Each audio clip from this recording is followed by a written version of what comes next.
दोस्तों सभी को जय श्री राम जी की।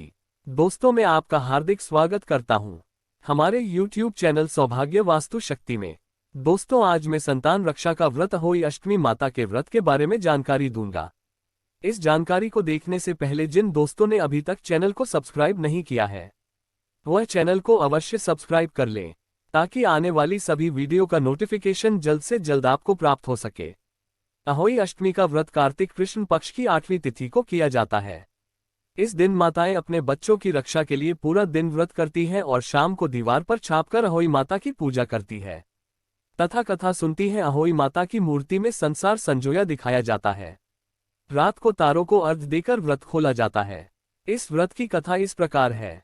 पुराने समय में भारत के दतिया नाम के नगर में चंद्रभान नामक एक सेठ रहता था। उसकी बहुत गुणवंती सुंदर चरित्रवान तथा पवित्र पत्नी का नाम चंद्रिका था। उसके कई संतानें हुई मगर वे छोटी आयु में ही स्वर्ग सिधार जाती। इस कारण पति पत्नी बहुत दुखी थे। एक दिन वह दोनों जंगलों में निवास करने का निर्णय लेकर सब कुछ छोड़कर जंगल की ओर चल पड़े। चलते चलते पति पत्नी बद्रिका आश्रम के पास शीतल कुंड के किनारे पहुंचे और वहां मरने का मन बनाकर अन्न जल त्याग कर बैठ गए। इसी तरह बैठे 7 दिन बीत गए तो आकाशवाणी हुई कि तुम अपने प्राण नहीं त्यागो, ये दुख तुम्हें पिछले जन्म के पाप कर्मों से मिला है।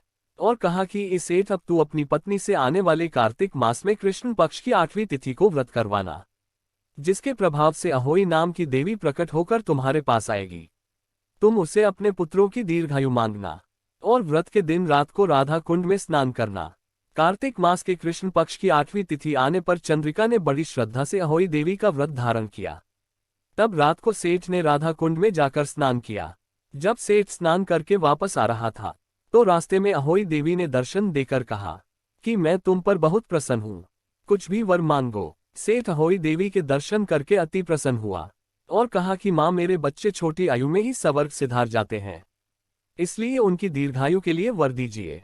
अहोई देवी ने कहा कि ऐसा ही होगा। यह वर देकर अहोई देवी अंतर ध्यान हो गई। कुछ दिन के बाद सेठ के घर पुत्र पैदा हुआ और बड़ा होकर विद्वान शक्तिशाली तथा प्रतापी हुआ।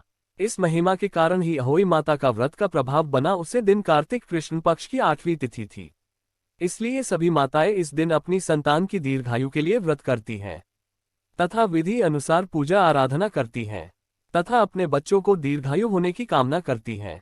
दोस्तों यदि यह वीडियो अच्छी लगी है तो वीडियो को लाइक व शेयर अवश्य करें। कमेंट करें, कमेंट में जय भोले बाबा की लिखें।